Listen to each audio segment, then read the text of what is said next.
મિત્રો, રવિના મેડમ અમારી શાળાના સૌથી સુંદર શિક્ષિકામાંથી એક હતા અને આજે ધોરણ 12ના વિદ્યાર્થીઓની વિદાય પાર્ટી થઈ રહી હતી, જેમાં તમામ છોકરા છોકરીઓ સરસ નવા કપડાં પહેરીને શાળાએ પહોંચ્યા હતા. રવિના ટીચર પણ ખૂબ જ સુંદર કપડાં પહેરીને આવેલી હતી. ત્યારે તેના ક્લાસમાં ભણતો એક છોકરો જેનું નામ રાકેશ હતું તે મેડમને જુએ છે અને જ્યારે તે તેણીને જુએ છે ત્યારે તે તેની સુંદરતાથી મોહિત થઈ જાય છે અને તેના મનમાં વિચારવા લાગે છે કે જો તે મેડમ સાથે વાત કરી શકે અને કોઈક રીતે મેડમ સાથે એકવાર તક મળી જાય તો જીવન અલગ જ બની જાય. રાકેશના મનમાં મેડમ માટે લાગણી હતી, પણ મેડમને આજ સુધી તેના વિશે કંઈ ખબર નહોતી. રાકેશ ધીમે ધીમે મેડમ સાથે વાત કરવા લાગ્યો. મેડમ પણ તેને સ્ટુડન્ટ માનીને તેની સાથે ઘણી વાતો કરતો હતો. રાકેશ બોલવા લાગ્યો, મેડમ, આજે વિદાય છે અને થોડા દિવસોમાં જ પરીક્ષાઓ લેવાશે અને મને બોર્ડની પરીક્ષા આપતા બહુ ડર લાગે છે.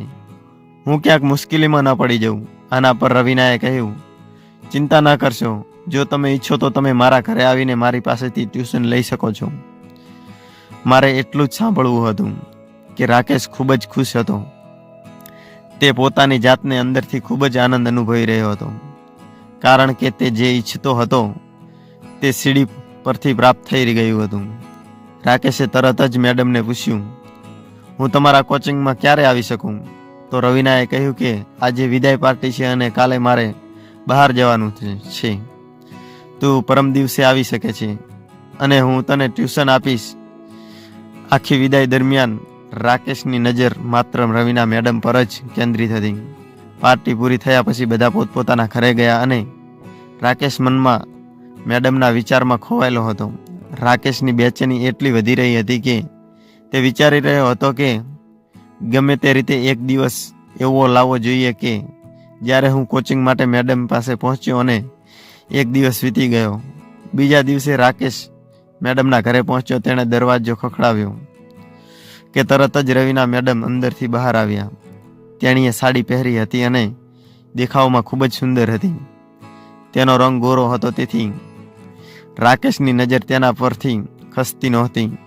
રાકેશને જોતા જ મેડમે કહ્યું, અંદર આવો રાકેશ. તો બહાર કેમ ઊભો છે? આ સાંભળીને રાકેશ મેડમની પાછળ તેના ઘરમાં લિવિંગ રૂમમાં ગયો અને મેડમ તેના માટે પાણી લેવા ગયા. થોડી વાર પછી તે પાણીનો ગ્લાસ લઈને રાકેશને આપ્યો. રાકેશ પાણી પી રહ્યો હતો અને વારંવાર મેડમ સામે જોઈ રહ્યો હતો. પછી મેડમે તેને કહ્યું કે આ તો માત્ર પરીક્ષા છે, તમે આટલી ચિંતા કેમ કરો છો? ત્યારે રાકેશે કહ્યું કે મેડમ, મને આ પરીક્ષાની ખૂબ જ ચિંતા છે. જો હું નાપાસ થઈશ તો મારા માતા પિતા મને ખૂબ ઠપકો આપશે.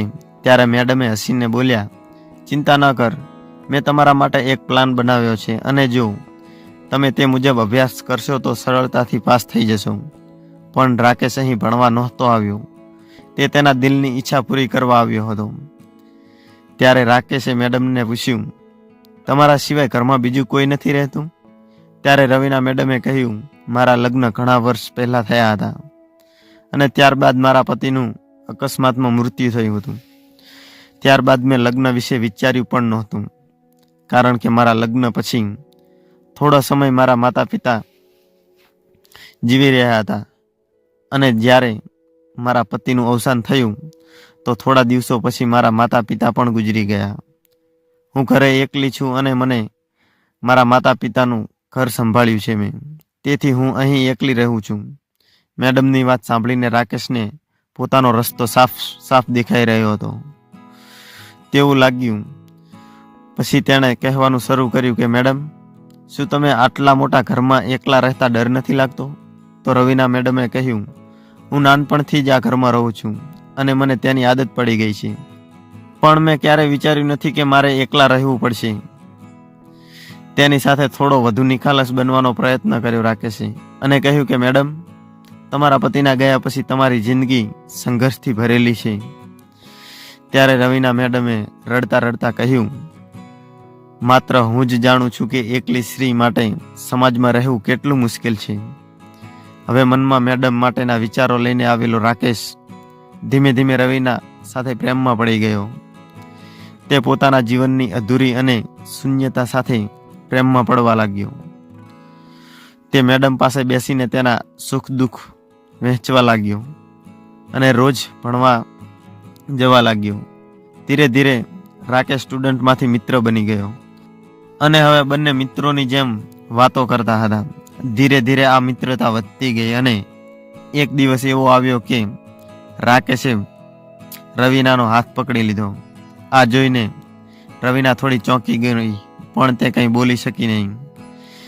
જ્યારે તેણે કંઈ બોલી નહીં ત્યારે રાકેશની હિંમત વધુ વધી રહી હતી અને પછી તે ધીમે ધીમે રવીનાની નજીક આવ્યો અને પછી રવીનાએ તેને રોક્યો, પણ રાકેશને તેની વાત પર વાંધો ન આવ્યો અને ચૂપચાપ ત્યાંથી ચાલ્યો ગયો. તે રાત્રે રવીના પણ ખૂબ જ બેચેન હતી. તેની સમજી શકતી નહોતી કે રાકેશ જે કરવા માંગે છે તેના માટે તેને પરવાનગી આપવી કે ન આપવી. બીજા દિવસે જ્યારે રાકેશ પહોંચ્યો ત્યારે તે થોડો પરેશાન થઈ ગયો હતો. જ્યારે રવીનાએ તેને પૂછ્યું કે શું થયું છે તો તે કંઈ જ બોલવા લાગ્યો. બસ પછી ધીમે ધીમે તેમની વચ્ચે વાતો વધારે થવા લાગી અને જેમ જેમ તેઓ વાતો કરતા ગયા તેમ તેમ બંને ફરી એકબીજાની નજીક આવવા લાગ્યા. રવીના પણ 7 વર્ષથી પતિ વગર એકલી રહેતી હતી. આ કારણે તે પણ ભટકવા લાગી અને તે રાકેશના આલિંગનમાં આવી ગઈ. રાકેશે પણ ધીમે ધીમે રવીનાને છીનવી લીધી અને તેની સાથે તે બધું કરવા લાગ્યો જે તેણે ન કરવું જોઈતું. રવીનાને પણ રાકેશ સાથે એ આનંદ મળી રહ્યો હતો જે તેણે ઘણા વર્ષો પહેલા મેળવ્યો હતો. તે પણ તેનો પૂરો સાથ આપી રહી હતી અને તે ખુલ્લેઆમ આનંદ માણી રહી હતી. રાકેશ 1 કલાકના કોચિંગ માટે કહીને ઘરેથી નીકળી ગયો હતો, પરંતુ આજે તેને રવીનાને કહેવામાં આવ્યું હતું. આજે રવીના સાથે 5 કલાક વિતાવ્યા હતા અને બંને ઘરમાં એકબીજા સાથે મળીને પોતાના દિલની ઈચ્છાઓ પૂરી કરી રહ્યા હતા. હવે તે બંને શિક્ષક અને વિદ્યાર્થી નહીં પરંતુ ગર્લફ્રેન્ડ છે અને બોયફ્રેન્ડ જેવા બની ગયા હતા. પરંતુ કોઈ પણ પ્રકારનો સંબંધ હોય તો લોકો સમજે છે. સ્કૂલમાં પણ જ્યારે રવીના ભણાવતી ત્યારે રાકેશ તેના પર ધ્યાન આપતો અને રવીનાનું પણ ધ્યાન રાકેશ તરફ જ રહેતું હતું. તેથી ક્લાસના અન્ય છોકરાઓ કોઈને કોઈ સમસ્યા ઊભી કરવાનો પ્રયાસ કરતા હતા. એક દિવસ રાકેશે કહ્યું, રવીનાનો ક્લાસ પૂરો થયો પછી હું તમને આજે આ ક્લાસમાં મળીશ, મારી રાહ જુઓ. પછી રવીનાએ કહ્યું, તમે સાંજે ઘરે આવો, અહીં રોકાવું ખૂબ જ મુશ્કેલ છે.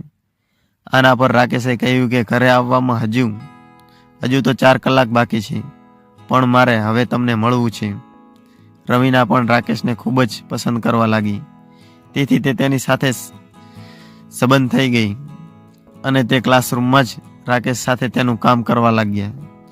થોડી વાર કામ કર્યા પછી બંને ખૂબ થાકી ગયા અને થોડો સમય આરામ કર્યો અને પછી ટીચર પણ તેમના ઘરે ગયા અને સાંજે રાકેશ પણ તેમના ત્યાં ટ્યુશન માટે ગયો અને રાકેશે ત્યાં જઈને 5 કલાક સુધી ટ્યુશનમાં કામ કરવાનું શરૂ કર્યું અને 7 વર્ષથી રવીના મેડમનું બંધ પડેલ કામ પણ કરી નાખ્યું. હવે રવીના મેડમ પણ ખૂબ જ ખુશ થઈ ગયા હતા અને રાકેશ પણ હવે ખૂબ ખુશખુશાલ થઈ ગયો હતો, કેમ કે તેને આટલી નાની ઉંમરમાં કોઈ દિવસ આવું કામ જોયું નહોતું અને તે પણ આ કામ કરીને ખૂબ જ આનંદ અનુભવી રહ્યો હતો. તો મિત્રો, આજની વાર્તામાં આટલું અને વાર્તાનો આગળનો ભાગ સાંભળવા માટે ચેનલને મિત્રો અવશ્ય સબસ્ક્રાઈબ કરી નાખજો. તો ચાલો મિત્રો, આજની વાર્તામાં આટલું અને ફરી કાલે મળીએ નવી એક વાર્તા સાથે. ધન્યવાદ મિત્રો.